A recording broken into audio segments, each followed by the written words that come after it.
ये एक चिर प्रतीक्षित ऐतिहासिक उद्घाटन था जिसमें महाकवि विद्यापति की प्रतिमा का अनावरण हुआ।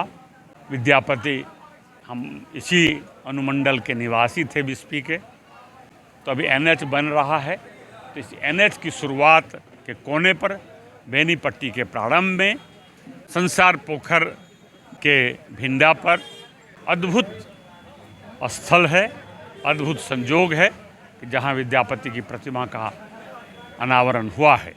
और इस प्रतिमा के साथ इसकी विशेषता ये है, विद्यापति टावर के प्रथम मंजिल पर विद्यापति विराजमान है और दूसरी मंजिल पर विद्यापति का व्यक्तित्व और उनका कृतित्व दो भाषाओं में ग्रेनाइट पर अंकित है। यह अपने आप में ऐतिहासिक है।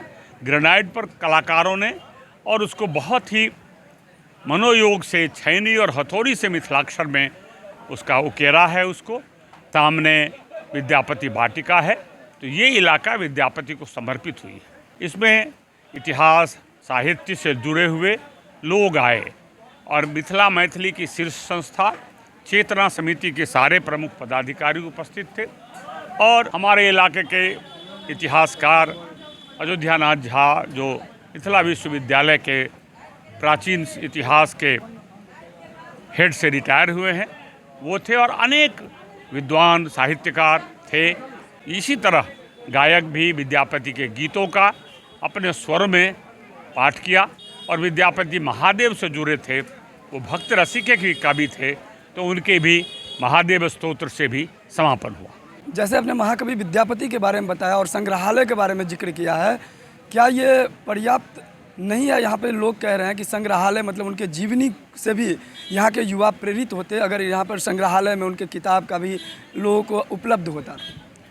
देखिए, संग्रहालय में उनकी पूरी जीवनी देवनागरी में लिखी गई है और वो काफ़ी महत्वपूर्ण है। आने वाले दिनों में लोग ये भी चाहेंगे तो काफ़ी यहाँ जगह हैं, यहाँ विद्यापति के नाम पर पुस्तकालय भी बन सकता है, लेकिन लोग अपना इंटरेस्ट तो शो करें।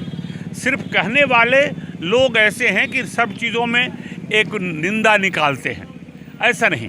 यदि सचमुच वो लोग विद्यापति के गीतों के अनुरागी हैं, विद्यापति साहित्य के अनुरागी हैं, तो हम देखेंगे क्या वो विद्यापति संग्रहालय, जिसमें विद्यापति के जीवन पर विद्यापति ने क्या क्या किया, सारा कुछ ग्रेनाइट पर उकेरा हुआ है। वो आते हैं, इसमें इंटरेस्ट शो करते हैं, तो मुझे लगेगा कि वो उनको सचमुच इंटरेस्ट है।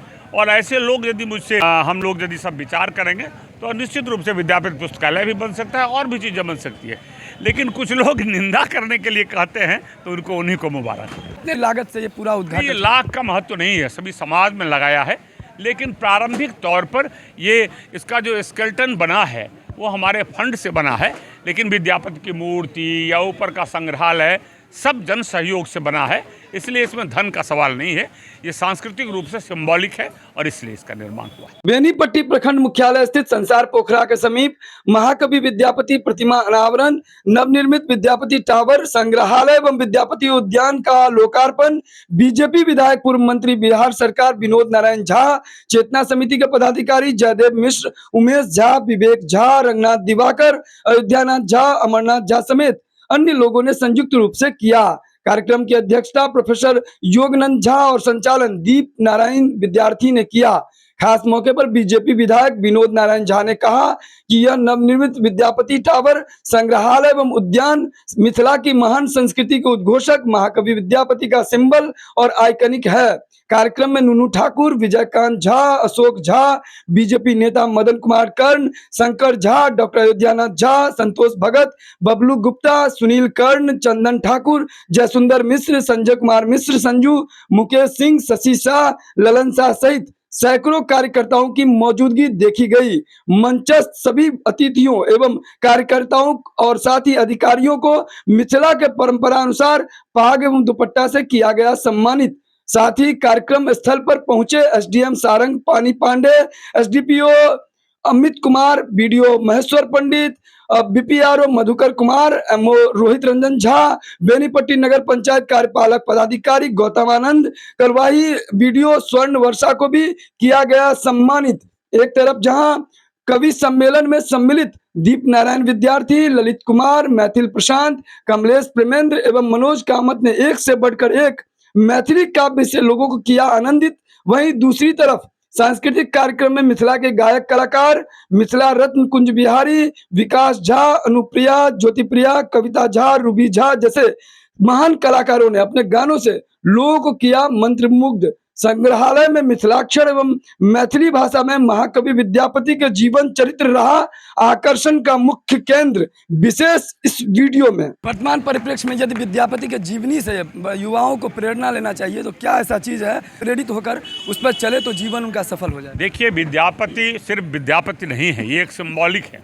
मिथिला की महान संस्कृति है जो इस इलाके में उपजी है, और वो संस्कृति कैसे अक्षुण्ण रहे इंटरनेट के इस दौर में।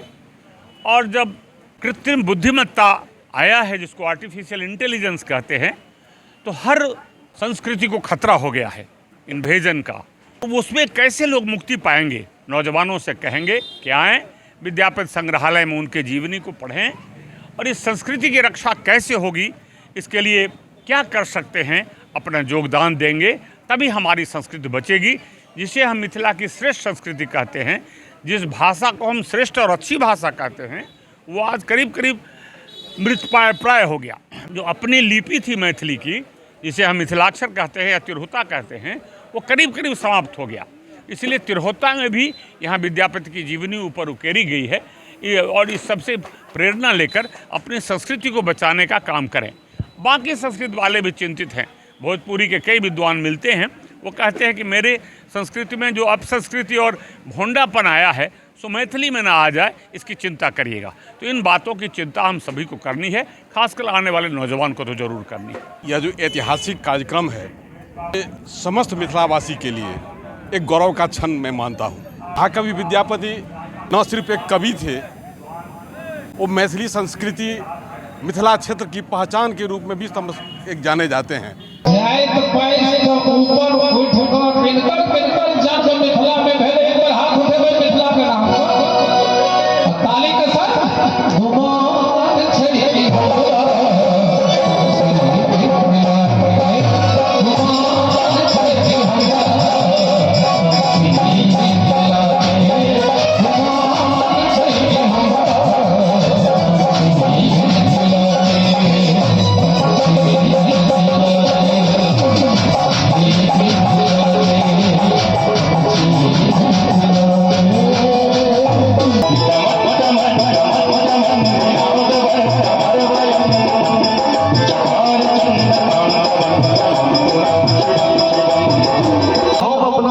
पोस्ट करबे, अहूँ सब करबे, जो करबे तो ताली बजा के दिखाबू।